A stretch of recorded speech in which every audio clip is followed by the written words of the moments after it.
Nia Caldwell didn't hear the first scream. She felt it vibrate through the wooden rooftop floor before the sound even reached her ears. Glass shattered, someone gasped sharply, and a man yelled for someone to grab Vivian Lambert before she fell off the step stool she'd climbed onto. But Nia kept walking, slow and steady, through the sea of champagne flutes and white roses, as if this wedding reception wasn't already spiraling into chaos. Her heart pounded, her legs trembled inside her thrift store heels, but her face was carved from something colder than fear. Vivian pointed a trembling, ring-heavy finger at her. "Come back here, I'm not finished with you." Nia didn't turn around. The evening wind whipped her veil across her face as she continued forward, blinking through the thin lace while she clutched her phone like a lifeline. The rooftop restaurant overlooked the whole glittering Chicago skyline, but tonight the only lights that mattered were the glowing screens of guests recording every second of this nightmare. Some were laughing, some were whispering, some were smirking behind their cocktails. The humiliation was thick enough to taste, but Nia moved like someone who'd already calculated the next 60 moves ahead. Behind her, Vivian's voice rose again, shrill and spiteful. "Don't walk away from me. Look at her. All this money spent on a wedding and she shows up in a cheap dress. That thing looks like it came from a clearance bin." More laughter erupted. A few guests covered their mouths, but didn't stop recording. They never stopped recording when Vivian created a scene. They fed on it. Vivian adjusted the silk shawl around her shoulders and shouted louder. $40! That's what that dress screams. Who wears a discount rack dress to marry into the Lambert family? A few guests murmured their agreement, and someone, Nia couldn't tell who, muttered, "Maybe they gave her a coupon with it." More laughter. Nia's chest tightened. Not because the insults hurt. They did. But pain was something she'd learned to fold neatly into a small box inside herself. No. Her chest tightened because she wasn't supposed to react. She wasn't supposed to break character. She wasn't supposed to reveal that the humiliation didn't bother her at all. That in fact, she had planned for it. It needed to happen. Every moment of this. Every insult. Every microaggression. Every snide whisper. Every recording. Everything had been set in motion long before this night. Evan Lambert, her groom, pushed through the guests, pale and sweating, his champagne-colored tie crooked. "Mom, stop. Please, you're making a scene." His voice cracked under the pressure. Vivian scoffed. "The only one making a scene is this girl you insisted on marrying. I told you she wasn't fit for you. Look at her, Evan. Just look." Nia stopped walking then, not because Vivian commanded it, but because she needed to. She turned, veil blowing behind her like a torn flag, and her gaze swept across the party, across the rich, across the powerful, across the entitled. They were laughing at her, mocking her, underestimating her, exactly as planned. She raised her phone slightly. No one noticed the subtle movement. No one noticed the faint red dot on the corner of the screen. No one noticed the small, almost invisible overlay that confirmed the truth. Nia had been live streaming the entire thing. She took one slow breath and spoke quietly, her voice low but steady. "Keep going." The guests froze. Vivian blinked. "What did you say?" "Keep going," Nia repeated louder this time. "If you're going to insult me, don't stop. Finish it." Vivian's face contorted into confusion and offense. "Don't you dare challenge me in front of my guests." "They're not your guests," Nia said calmly. "They're our guests." But their silence told another truth. They were never here for Nia. They were here for Evan, for Vivian, for the Lambert prestige and the spectacle of a rooftop wedding paid for by a dwindling billion-dollar empire pretending it hadn't been hemorrhaging money for the past 18 months. Nia's eyes softened, almost sympathetically. "Say whatever you need to. Just know the world is listening." That sentence landed like a stone dropped into a still lake. One man frowned and leaned closer. Wait, is she recording? Someone else whispered. She's filming this? Why? Her phone vibrated. Notifications flying at the speed of wildfire. Comments poured in from viewers who had stumbled onto her live by accident or through the algorithm. Nia ignored them for now, but she didn't miss them. She didn't miss the viewers telling her to walk away, or the ones defending her dress, or the ones telling her to stand up for herself, or the one who typed in all caps, "If you're watching this, comment cat and like the video to help her story spread." Perfect. Her audience was already doing the work for her. Vivian's face reddened. You think you can embarrass us? You? A girl who works in retail? A murmur of judgment swept through the crowd. That was the part they loved most, reminding her of where she came from. Nia didn't flinch. I work where I choose to work. Don't act superior, Vivian snapped. You think standing behind a checkout counter makes you special? You should be thanking us for elevating you. This family gave you a chance you never deserved. A few people nodded in agreement. A few averted their eyes. But no one contradicted her. Evan took Nia's arm gently. Let's go inside, please. We'll talk privately. I'll make her apologize. I promise I will. Nia looked at him. Really looked. She searched his face for something he might not even know he had lost. She gave him a small, gentle smile, one that made Evan momentarily hopeful. Then she pulled her arm out of his grip. He froze. Nia. She stepped back from him. One step. Another. And another. The crowd parted. It felt like a biblical moment. Like a sea of privileged bodies shifting away from something they suddenly feared. Nia stood in the open space they created for her. For the first time tonight, she allowed herself to speak clearly, loudly, and with all the fire she had kept hidden for 14 exhausting years. You think this is humiliation, she said softly. But this is just the beginning. Whispers snapped through the air like static. The guests exchanged glances, uneasy, unsure. Something was wrong, and they could feel it in their bones. Vivian forced a brittle laugh. Stop speaking in riddles. You're embarrassing yourself. No, Nia said. I'm exposing you. She lifted her phone higher. A few guests gasped when they saw the screen. Her live stream was already at 32,000 viewers. And rising. What the hell? Someone whispered. Why are so many people watching? Did she plan this? Vivian's face drained of color. Turn that off. Right now. No, Nia said simply. Vivian lunged for the phone, but Nia stepped back faster than anyone expected.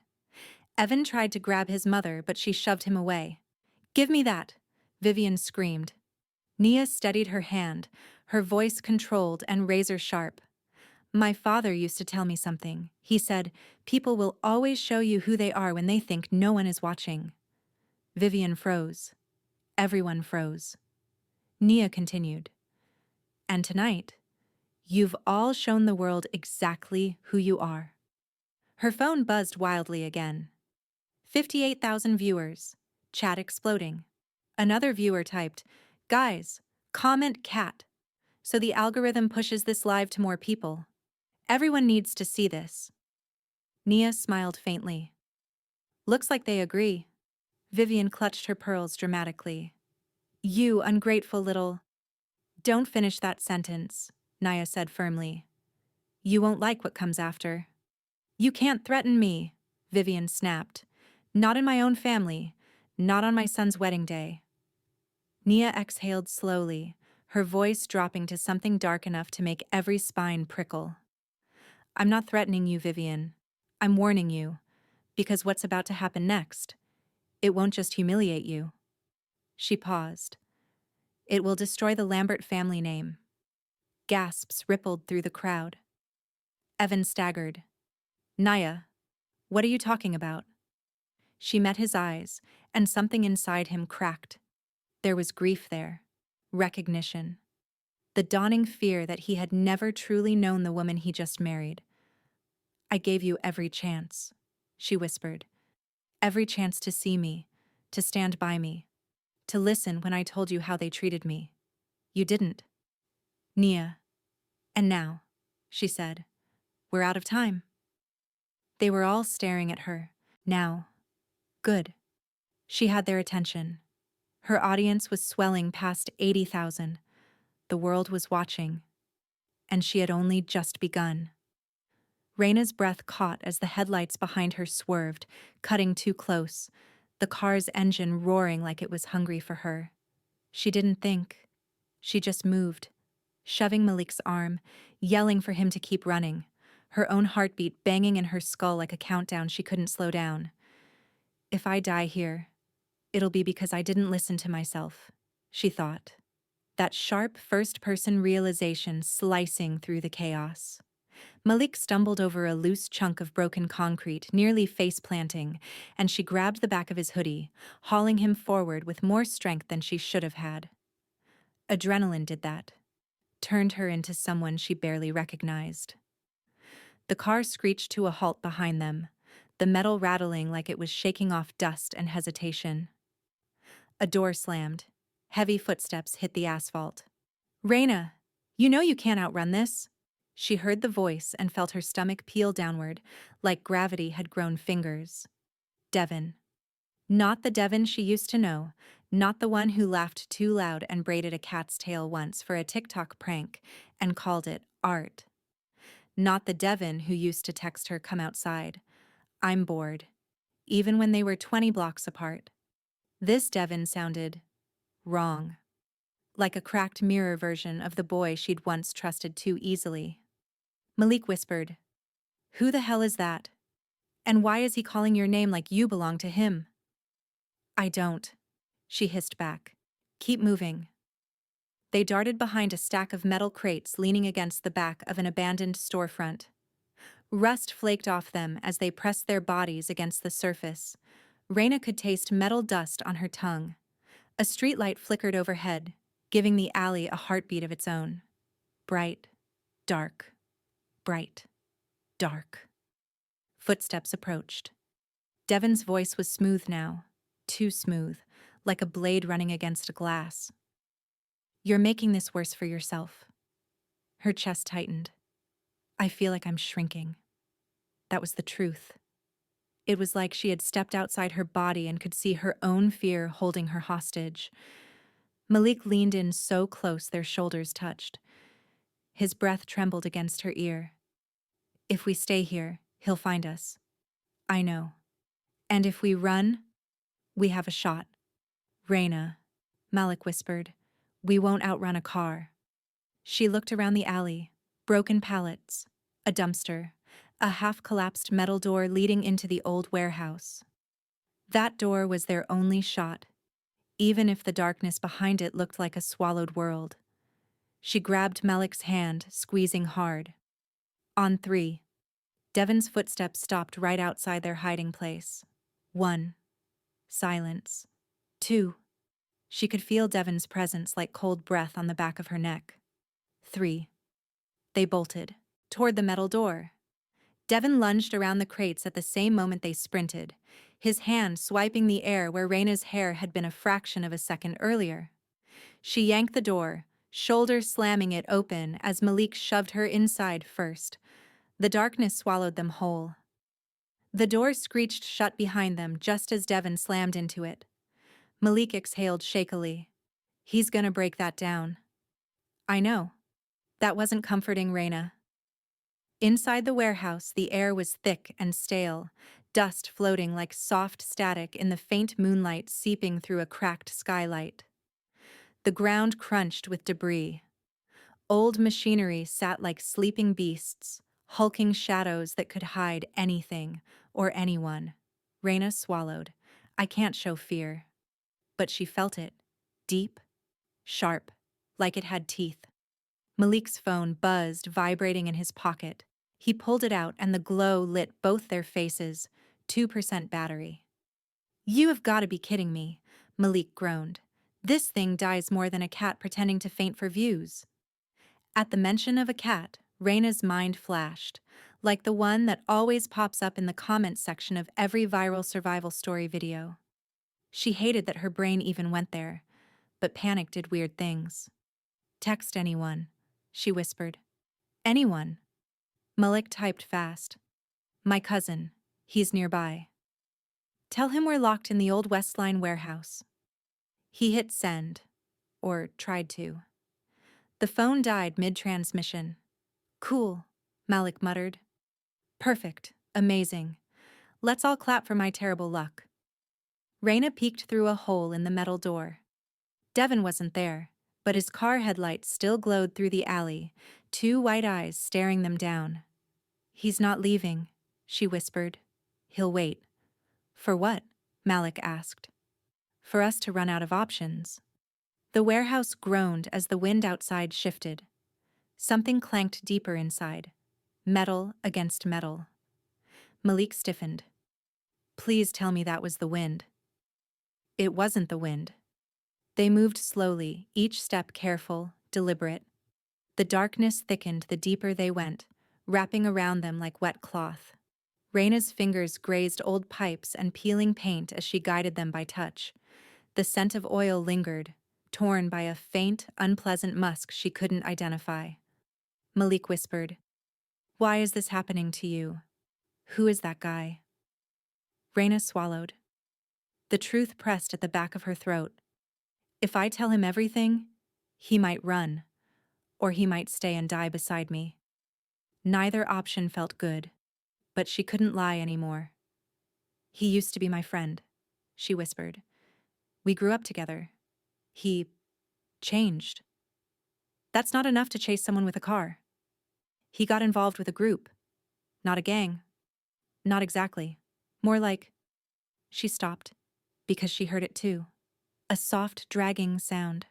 Something moved inside the warehouse, not behind them, in front of them. Raina grabbed Malik's sleeve.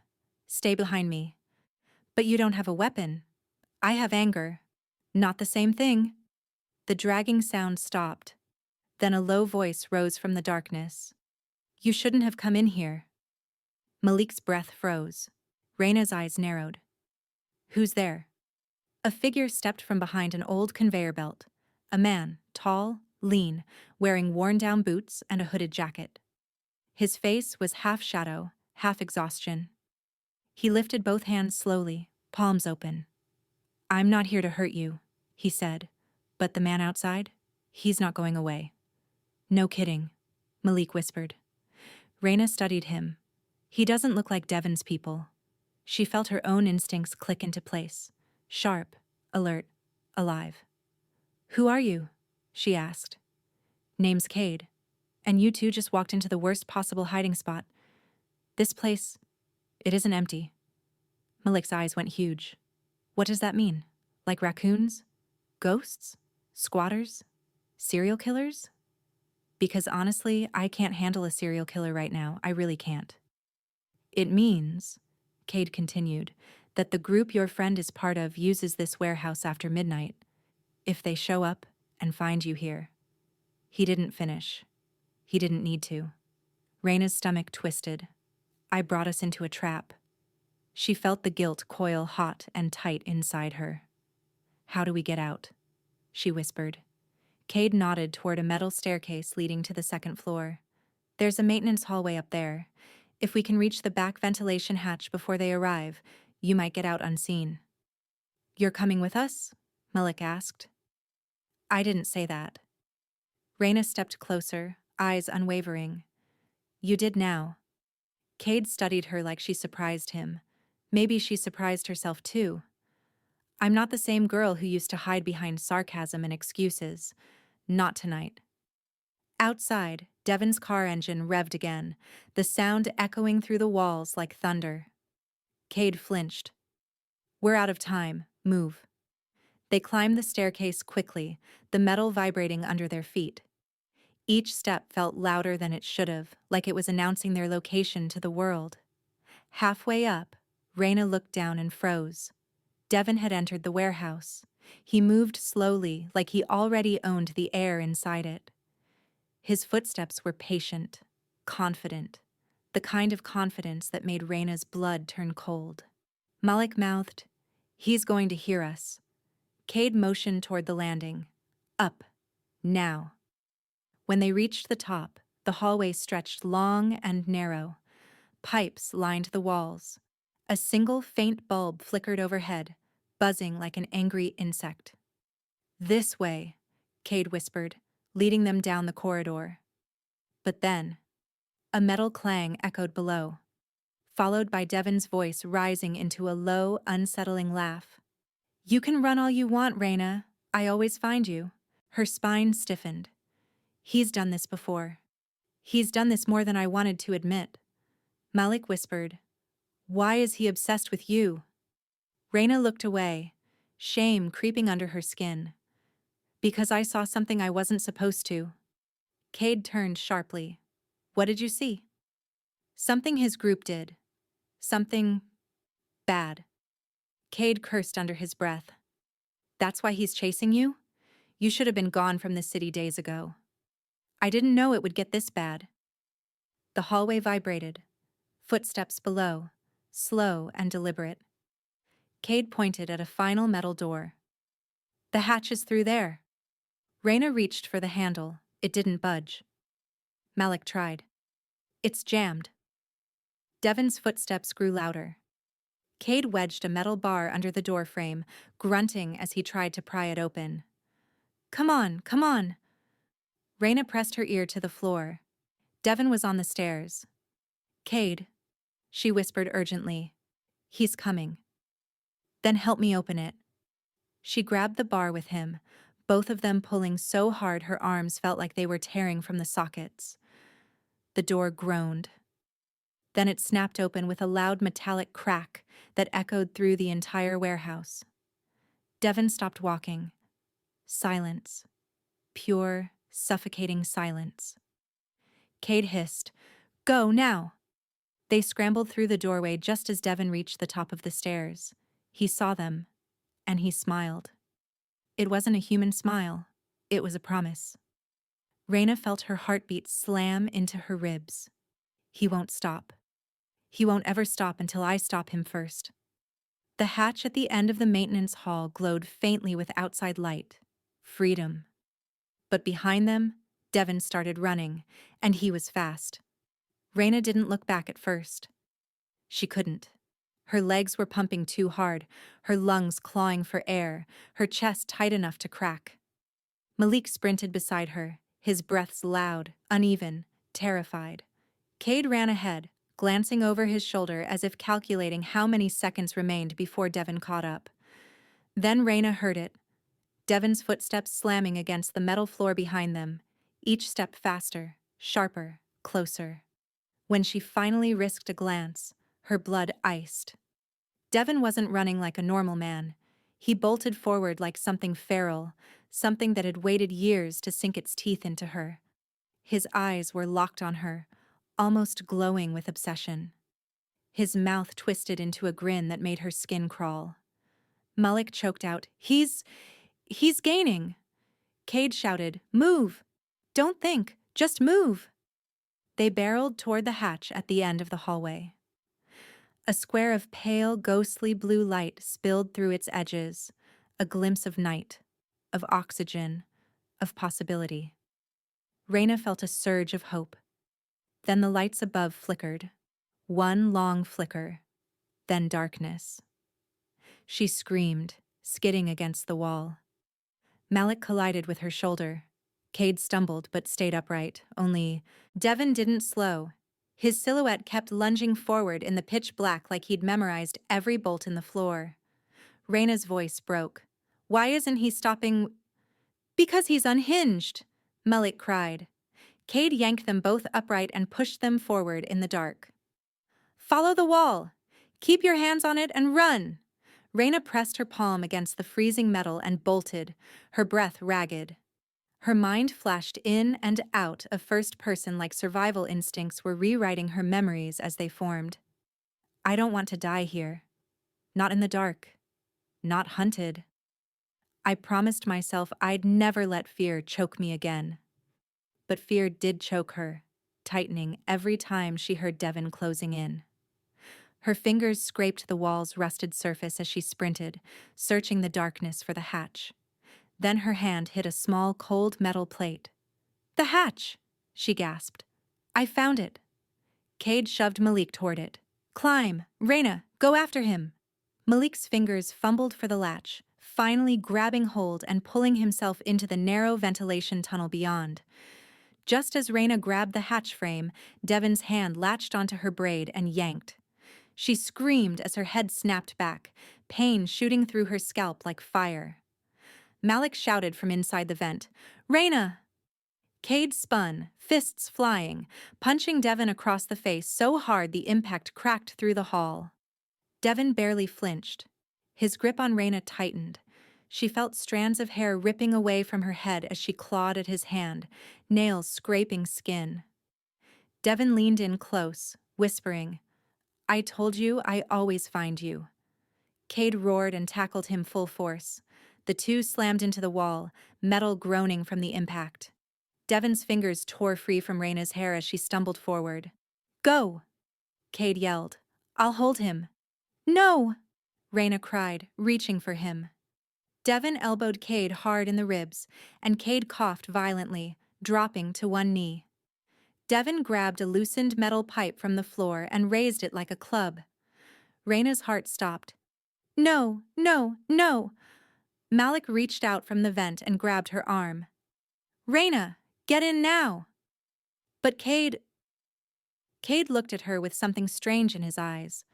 Apology, urgency, something unspoken. "Reyna, go." Devon swung the pipe down. Cade rolled aside at the last second, the pipe smashing into the metal floor with a boom that shook the hallway. Reyna's body moved before her mind could process. She dove into the vent. Malik grabbed her wrist and pulled her deeper as she scrambled on elbows and knees. Behind them, Devon bellowed in fury. Metal clanged. The vent shook. Devon was trying to force his way inside. "Crawl faster!" Malik screamed, voice cracking. "I'm trying." The vent was barely wide enough for one person. Malik crawled in front, dragging himself forward. Reyna followed, elbows burning, knees banging. Against metal. The thin walls reverberated with Devon's attempts to pry the hatch open. If he managed to widen the opening. Malik shouted back, "He won't fit, right? Tell me he won't fit." "He might," Reyna said breathless. "Why would you say that right now?" She couldn't lie. Devon was strong. Too strong. Determined enough to tear metal apart if he needed to. The vent angled sharply upward. Malik clawed his way up the incline. Reyna followed, her breath scraping her throat. She heard Devon snarling below, metal grinding as he tried to crawl in. "I swear," Malik gasped, "if we survive this, I'm buying a cat. A fat one. One that never chases me. One that just sits and judges me and maybe meows encouragement. Because this is not okay." Reyna almost laughed. It burst from her throat as a hysterical scrap of sound. Fear and absurdity had a way of clashing like that. She pushed upward, forcing her shaking arms to keep going. The vent opened into a larger duct space. Malik crawled through first and collapsed, heaving. Reyna followed, slumping beside him. They both listened. Below them, Devon's voice echoed faintly through the metal. "You can run, but you won't leave this building. Not alive." The vent below them vibrated violently as he punched it. Reyna flinched. Malik whispered, "He's insane." Reyna whispered back, "I know." They followed Cade's directions, or what they remembered of them, as they crawled through the ventilation system. The ducts twisted like a maze designed to trap air and hope alike. Every creak made them freeze. Every shift in the metal made Reyna imagine Devon breaking through like an unstoppable nightmare. It felt like hours before they reached another grate. Malik kicked it out carefully. Cold night air rushed in, crisp and sharp, the smell of midnight dew mixing with gasoline from distant roads. "We're outside," Malik whispered. They crawled out onto the top of a shipping container stacked behind the warehouse. The ground was 10 feet below. Malik jumped first, landing with a grunt. Raina followed, bending her knees on impact. For a moment, just a moment, they breathed. Freedom. Night. Space. Distance from Devon. But the relief was a thin illusion. Malik pointed to the front of the warehouse. "His car's still there." "Then he's still inside," Raina said. "Or waiting for us." Raina scanned the shadows. The warehouse lot was huge. Rusted forklifts, abandoned pallets, stray trash blown by the wind. A chain-link fence stretched along the perimeter, topped with barbed wire. They had two options: run across the lot to the fence and climb, or hide again. But hiding only bought time. Running was their only shot. Raina swallowed hard.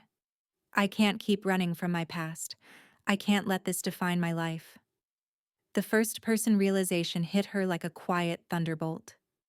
"Malik," she whispered. "We run. Now." He nodded, trembling. "Okay. Okay." They sprinted across the lot. The gravel shifted under their feet. The wind slapped their faces. Raina's lungs begged for rest, begged for mercy, but she didn't slow down.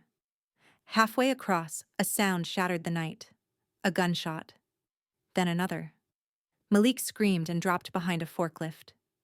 Raina dove beside him, heart slamming against the metal. "Are you hit?" No, I don't think so. Holy crap, Raina, he has a gun." "He didn't have a gun before." "Did he? Did I miss the gun?" Raina's ears rang. She peeked from behind the forklift. Devon stood near the warehouse entrance, gun raised, face lit by the moon. He looked almost calm. He fired again. The bullet pinged off the forklift, sparks flying. Malik yelled, "We're gonna die! We're actually gonna die!" "No," Raina said, breath shaking. "We're not dying here." His eyes watered. "How do you know?" "Because I've been running long enough to know when to fight." She grabbed a broken pallet and shoved it toward him. Malik blinked. "What am I supposed to do with this? Build a sad wooden house?" "Distract him." "Distract him? With this?" "Malik, trust me." Malik sucked in a breath, braced himself, and hurled the pallet toward another forklift on the opposite side. It hit the metal with a loud clatter. Devon turned and fired at the sound. Raina took the chance. She sprinted toward the fence. Malik cursed and followed. Devon spotted them almost instantly. "Raina, stop!" He fired. The bullet whizzed past her ear, close enough for her to feel its heat. She didn't stop, didn't slow, didn't even breathe. She reached the fence and began climbing. Malik climbed beside her, hands shaking violently. "He's gonna kill us. He's gonna kill us." "No, he's not," Raina whispered, focusing only on the next rung, the next breath, the next heartbeat. Behind them, Devon's footsteps pounded closer. She reached the top of the fence. Malik reached it too. Devon aimed again. Raina jumped. She hit the ground hard, pain flaring up her legs. Malik landed beside her. They scrambled to their feet and ran into the open field beyond the fence, not looking back, not daring to slow down, the wind tearing at their clothes as the night swallowed them whole. Behind them, Devon climbed the fence, and he didn't stop. The grass tore beneath Raina's shoes as she sprinted across the field, her heartbeat drowning out everything else. The wind, Malik's ragged breaths beside her. Even the faint metallic scrape of Devon climbing over the fence behind them. The night pressed in tight, a dark dome of sky smothering the world, but she didn't dare look back. She could feel Devon's presence without seeing him, like a shadow stitched to her spine, like a threat carved into the air. Malik gasped. "He's coming! He's coming! Raina, he's... I can hear him!" "Don't look!" she shouted. "I looked!" he screamed, voice cracking in a high, panicked pitch. "Oh God! He's running like like some kind of cheetah demon. Keep running. I am running. Their legs churned through the uneven field. Wild grass clawed at Raina's ankles. Small holes in the ground twisted her stride, and the night felt so vast and cruel it swallowed her breath. Her lungs were burning. Her ribs felt too tight. Sweat dripped into her eyes. Please, please don't let me collapse now. Not now. Not with him behind us. She hadn't prayed in years. Her faith had been buried with her mother. But she whispered something anyway. Maybe to God. Maybe to herself. Maybe to the terrified part of her that still wanted a future. A flash of motion. A shift in the air. Then Devon's voice. Too close. Raina. She stumbled. Malik grabbed her arm, steadying her. Don't listen, he yelled. Just run. But the problem wasn't listening. The problem was distance. Devon was gaining again. Fast.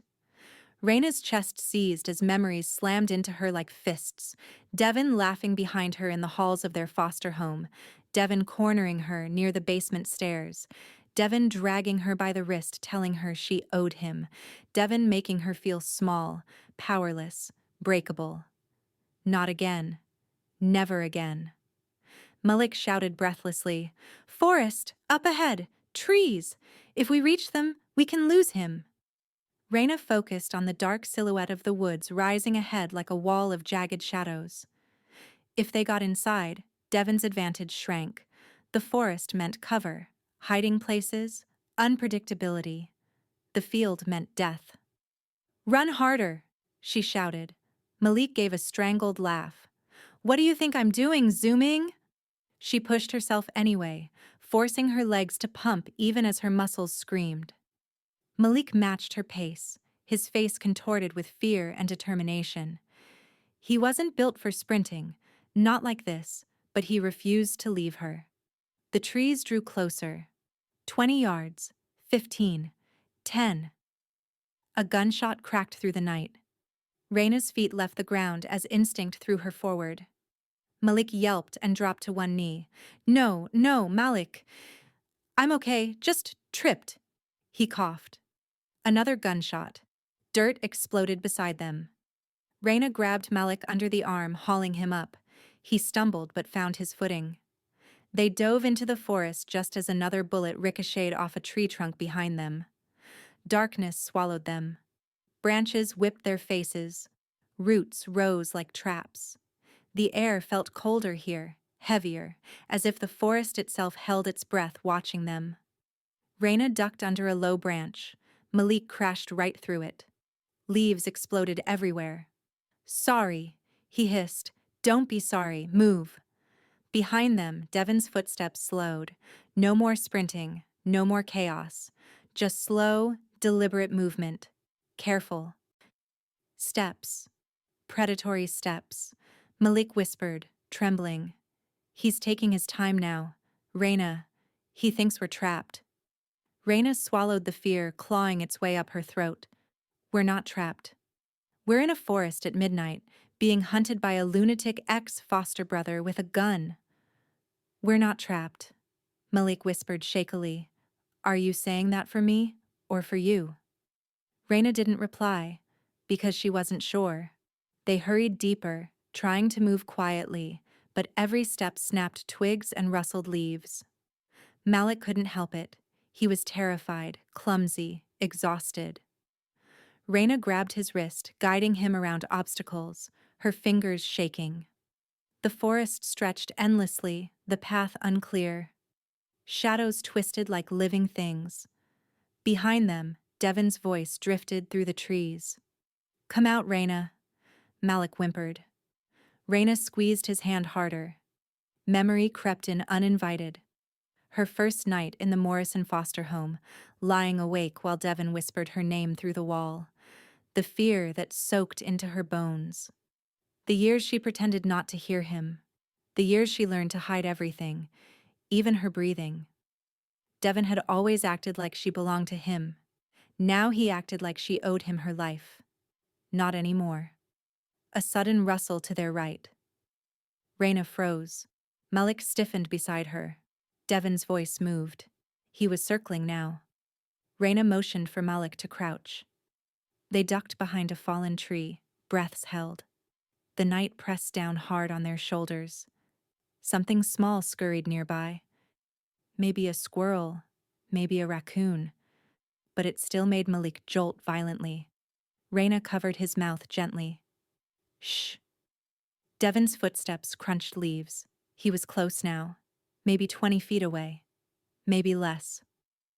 Raina, he murmured. I know you're scared. You always were. Malik's eyes widened, filling with hot tears he refused to let fall. Raina's pulse thundered in her ears. Devon continued, voice softer now. Remember our deal? You said you'd never leave without saying goodbye. Raina's breath caught. That was a lie she'd told him years ago to survive, to keep him calm, to avoid punishment. She didn't realize he'd tattooed it into his mind. Malik looked at her in confusion, silently mouthing, Deal? Raina shook her head. Devon walked a little further left. His footsteps faded slightly. Malik leaned close and whispered in the faintest possible breath, We need a plan. Because he's not going to stop. Not tonight. Not tomorrow. Not ever. Raina knew he was right. Fleeing would only get them so far. She needed something else. A way to outsmart him. Outsurvive him. Malik whispered again, We need to climb something, or circle back, or distract him. Or something. Raina scanned the forest floor. Shadows, branches, rocks. Nothing immediately useful. But then, the ground dipped slightly ahead. A slope. A gorge. Not huge, but deep enough. Raina's mind snapped into sharp focus. Follow me. Quietly. Malik nodded, shaking. They crept along the fallen tree, keeping low, moving inch by inch. Devon still paced nearby, muttering to himself now, as if rehearsing something.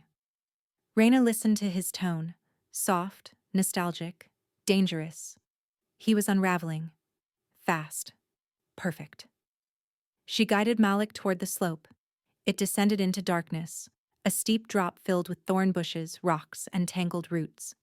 If someone fell, they'd tumble at least 20 or 30 feet.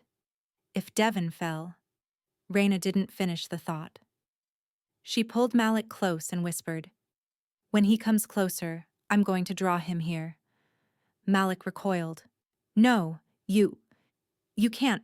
He'll kill you. I'm not letting him hurt you, she whispered. We end this tonight. Malik shook his head, eyes wide with disbelief and fear. No, Raina, I'm not losing you. She touched his cheek, her voice trembling. You're not losing me, but I'm done running. Malik grabbed her wrist, refusing to let go. I swear, if you die, I'm haunting you. I'll come back as a cat. A loud one. One that knocks things off shelves all night. Despite everything, Raina smiled. Just barely. I'll keep that in mind. Footsteps again. Closer. Devon stepped through a gap in the trees, scanning the darkness. His silhouette loomed tall, rigid, his gun hanging loosely at his side. Raina let go of Malik's hand. Then she rose slowly from behind the tree. Devon's head snapped toward her instantly. Raina. His voice broke on her name like a man finding water after days of thirst. Malik's breath hitched in terror. Devon took one step toward her. Raina took one step back, toward the slope. Devon smiled, and kept walking. I told you, he said quietly. I always find you. Raina stepped back again. One more step, and the earth dropped away behind her. Devon lifted his hand as if to reach her. Don't run anymore, he whispered. Raina held his gaze, her voice steady. I'm not running. And then she let herself fall. Devon lunged forward on instinct, and fell with her. Malik screamed her name as both bodies vanished into the darkness below. Kai's lungs burned as he tore down the hallway with Leora dragging his arm like her life depended on it. For a moment, everything blurred. The pounding alarms, the flashing red lights, the metallic taste of fear flooding his throat. He kept thinking, I shouldn't be here. I shouldn't be this deep inside a place that has armed guards, biometric doors, and probably a backup kill switch for anyone who sneezes wrong. But Leora didn't slow down, didn't look back, didn't hesitate. Not even when an explosion rippled somewhere behind them, rocking the corridor like a wave slamming ashore. And Kai felt it again. That punch in the chest that only she ever managed to give him. That sense that she wasn't just running from danger. She was running towards something only she understood. She skidded around a corner and yanked him with her as two security officers burst from a side door. She didn't even blink. She lifted her hand, and Kai watched something invisible crackle from her fingers, like static, like bending air, like a ripple in the world that shouldn't exist. The guards flew back as if someone had yanked their spines. Kai didn't breathe. You can do that now? He stammered. Leora didn't answer. She just pulled him harder. He realized her hand was trembling, not from fear, from something inside her that felt like it was growing, expanding, overheating, breaking its container. And he didn't know what terrified him more, the men chasing them, or what she was becoming. He wanted to tell her to stop, to slow down, to think. But she looked back once, and in her eyes he saw something he had never seen before. Pure desperation. Not determination, not bravery. Desperation. As if something inside her was screaming. They burst into a maintenance stairwell just as a shutter dropped behind them, sealing off the corridor. The metal slammed down with a force that shook dust from the pipes above. Leora cursed under her breath and sprinted up the stairs, skipping 2 steps at a time. Kai followed, trying to ignore the way his legs felt like jelly. He kept thinking, if you're watching this, don't forget to like the video, because I swear my heart is doing cardio it never signed up for. A stupid thought, but one that kept him conscious. Leora shoved through a door at the top, and they emerged into an upper floor filled with long window panels overlooking the city. The skyline glowed violet under the heavy storm clouds rolling above the towers. Lightning flashed, illuminating the entire room in a cold snapshot of horror. Because the moment they stepped in, 6 black armored figures turned toward them. Kai froze. Leora didn't. Stay behind me, she muttered. But he couldn't. He couldn't stand there watching while she threw herself at danger again and again. Something inside him snapped. The helplessness, the frustration, the fear of losing her like he lost everything else. I'm not leaving you alone, he said, stepping forward. She looked at him, her expression breaking for a second. A flicker of gratitude. Then the armored agents rushed them. One lunged, swinging a baton electrified with blue arcs. Leora moved like liquid lightning, grabbing the man's wrist, twisting, and sending him crashing into glass so hard a spiderweb crack spread across the window. Another agent charged, but Kai reacted on instinct. He ducked under the strike, swept the person's leg, then shoved him aside. He surprised himself more than anyone. Adrenaline made him reckless, made him brave, made him stupid. But it felt good. For the first time since this nightmare began, it felt like he wasn't dead weight. He traded blows with one of the masked figures until his knuckles burned. The agent hit him across the jaw with something harder than a fist. Kai stumbled, blood flooding his mouth. He heard Leora shout his name. His actual name, not the clipped, urgent tone she used in crises. Hearing her voice shake like that sent fire through him. He grabbed the broken baton from the floor and swung it with everything he had, catching the agent's helmet. The visor cracked. Kai swung again. This time, the person went down. More guards poured into the room from the far door. Leora's breathing grew ragged. She was pushing too hard. Kai could see it. Every time she used her ability, the air shimmered around her, as if reality itself was protesting. Lightning flashed again. This time, Leora screamed. A shockwave burst from her, raw and uncontrolled. The glass walls imploded outward. Tables flipped. The floor vibrated like it might collapse. The guards flew back like rag dolls. Kai hit the ground hard, his ears ringing so violently he couldn't tell if he was hearing anything outside his own skull. The storm outside howled, wind tearing through the shattered windows, cold rain slashing across the room. Leora fell to her knees. Kai crawled toward her, sliding on wet tile. He reached her just as she sagged forward and caught her before she hit the floor. "Leora," he whispered, shaking. "Look at me. Breathe. You're okay. You're okay." But her eyes were glassy with pain. "It's getting worse," she rasped. I can't hold it back." He felt fear punch him in the throat. "Hold what back?" "The thing they put in me," she whispered. "It's waking up." Another blast door slammed open. Armed soldiers flooded in. No masks this time, just faces. Grim faces. Determined faces. No humanity in their eyes. Kai lifted Leora and staggered to his feet, stepping back until his legs hit the broken glass of the window frame. Storm wind whipped around them, pulling at their clothes. They were dozens of stories above the ground. One wrong step and they'd fall forever.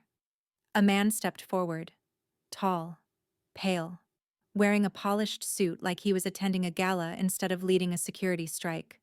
He smiled at Leora, not kindly, but like a scientist admiring a specimen. "It's time to come home," he said. Leora shuddered violently against Kai's arms. Kai tightened his grip. "She's not going anywhere with you." The man's smile sharpened. "You don't know what she is." Kai didn't care. "She's someone who deserves a life." "She's a weapon," the man corrected. "One we created. One we own." Leora whimpered softly, and Kai felt her muscles coil as though something inside her was pulling strings she couldn't resist. Panic twisted through him. He pressed his forehead to hers and whispered, "Stay with me, please. I'm here." She trembled. "I'm trying," she breathed, "but I can feel it. Taking me." The suited man raised a hand. The soldiers lifted their rifles. Kai tightened his hold around Leora. Rain lashed his face. Wind howled. Exhaustion trembled through every bone in his body. But he would die before he let them touch her. The man's voice rang out above the storm. "Take her!" Leora screamed again, not in fear but in agony. Her power surged like a nuclear sun igniting beneath her skin. The air distorted. The floor cracked. Her fingers dug into Kai's shirt as if anchoring herself to the last piece of the world she still recognized. Kai whispered, "I've got you. I swear I've got you." Her power detonated. The room exploded in white light. And everything went silent. The room didn't just fall silent. Silence collapsed over it, like sound itself had been ripped away. Kai couldn't even hear his own heartbeat. His vision came back in flickers, like a dying bulb struggling to stay alive. Shapes, shadows, the smell of ozone, the sting of cold rain on his lips. He blinked hard and realized he was lying on his back, half submerged in shattered glass and water. Everything hurt, but the pain felt distant, like it was happening to someone else. Then the world slammed back in a single violent inhale. He gasped so sharply his chest seized. Noise crashed into him all at once, the storm raging through the broken windows, the crackle of electricity from blown circuits, the distant cry of someone in agony. He rolled onto his side, groaning, blinking away tears he didn't remember forming. "Leora." His voice cracked so badly it barely existed. He pushed himself up, glass biting into his palms, and staggered to his feet. He swayed dangerously, gripping the edge of a bent metal table to keep from falling. Every muscle screamed, his vision doubled, but none of that mattered. He needed to find her. He stumbled through the wreckage, heart hammering a frantic rhythm. Bodies lay everywhere. Soldiers, technicians, operatives in black armor, scattered like broken chess pieces. The blast from Leora's power had torn the entire floor apart. Steel beams had twisted like ropes. Holes gaped in the walls, leading into dark, smoking rooms. "Leora!" he yelled. Lightning lit the room, white and merciless, and for a moment he saw her, collapsed near the far wall, partially buried under debris. Kai's breath tore out of him in a sound that didn't even feel human. He sprinted. His legs nearly gave out twice, but he didn't stop. He shoved metal panels aside, ignoring the heat scorching his hands, and dropped to his knees beside her. Leora's eyes were half open but unfocused, her breath shallow, her skin cold. There was blood on her lips, and there was something else. Something faint, but real. Tiny flickers of energy dancing across her skin, like static trying to decide whether to spark or fade forever. "Hey, hey, look at me," Kai whispered, cupping her face with hands that wouldn't stop shaking. "Stay with me, okay? Stay with me." Her eyelids fluttered. "Kai." Her voice was barely a breath.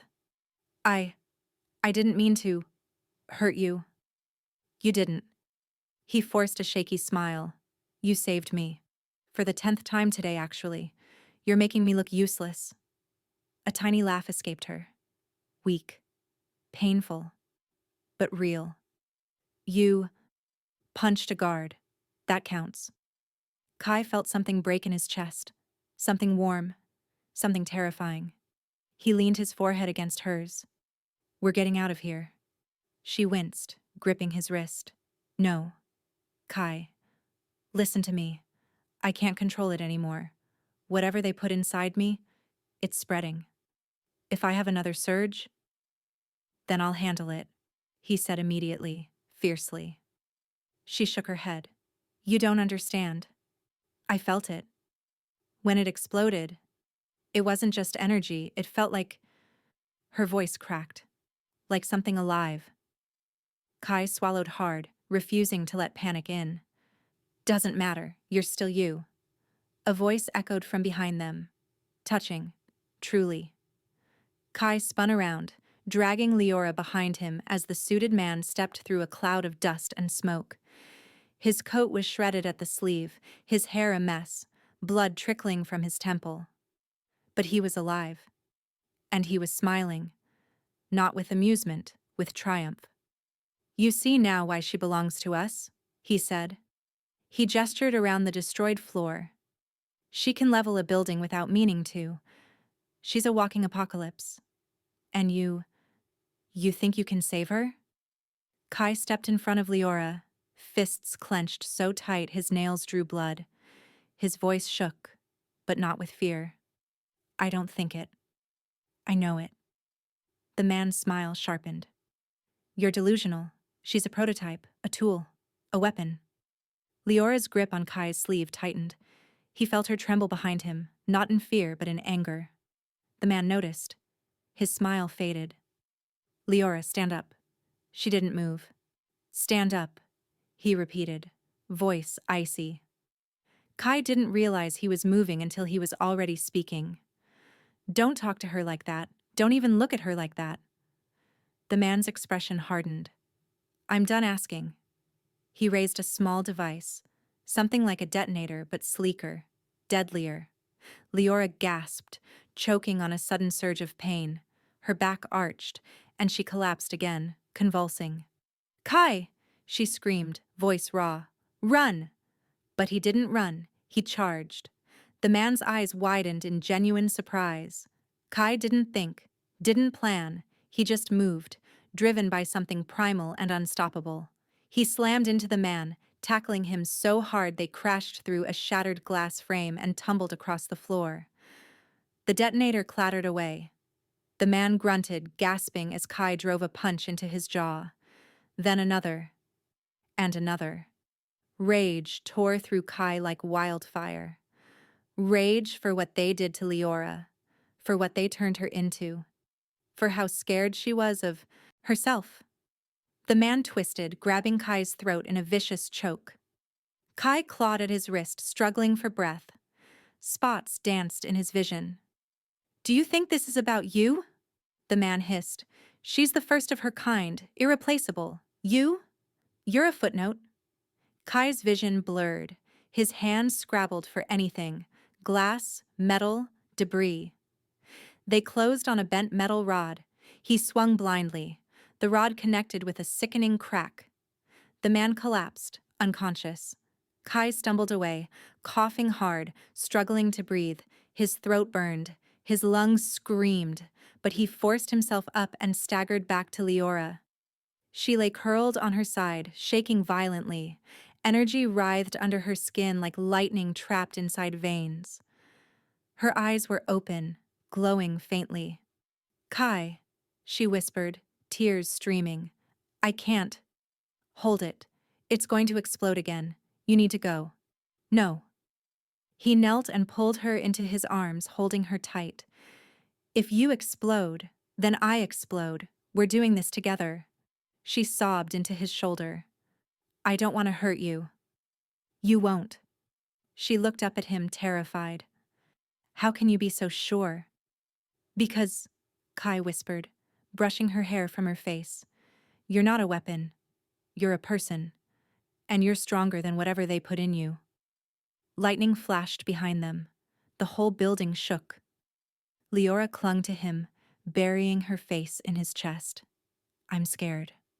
"I know," he breathed, holding her tighter. "But you're not alone. Not anymore." Her body spasmed. A surge of light burst from her shoulders, then her spine. The floor cracked beneath them. Kai held on anyway, refusing to flinch. Outside, thunder roared like the world was ending. Inside, Leora screamed.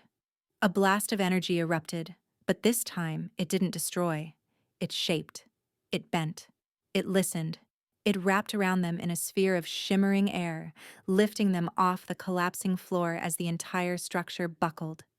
The energy didn't explode outward. It pulled inward, protecting them as they rose through the gaping hole in the ceiling.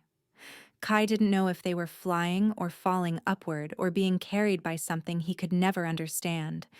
He only knew he wasn't letting go. Not now. Not ever. The building collapsed beneath them in a storm of dust and metal.